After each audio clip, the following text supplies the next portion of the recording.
Amics i amigues universitàries, amb el rugby 7 masculí va acabar ahir la segona jornada dels Campionats de Catalunya universitaris per equips.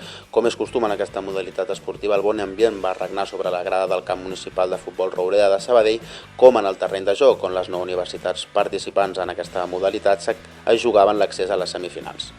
Els 4 primers classificats en aquesta lligueta única formada per les 9 universitats participants van classificar-se per la propera semifinals que es disputaran el 5 de març.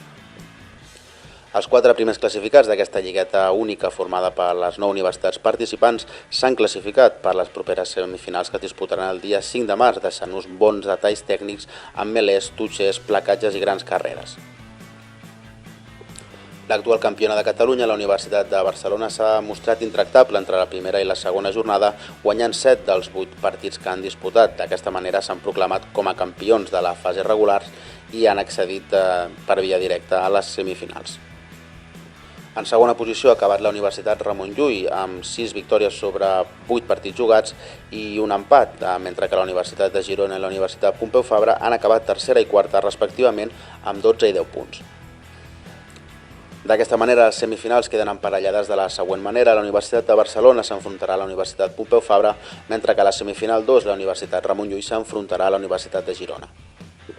Recordeu que avui comencen les primeres semifinals dels Campionats de Catalunya universitaris per equips en la modalitat de bàsquet. El primer partit es disputarà a les 9 del matí al pavelló municipal nord de Sabadell i enfrontarà a les noies de la Universitat Autònoma de Barcelona contra la Universitat Politècnica de Catalunya. Com sempre, podeu fer un seguiment de la competició a través de les xarxes socials o visitant el lloc web dels Campionats de Catalunya universitaris. Us esperem!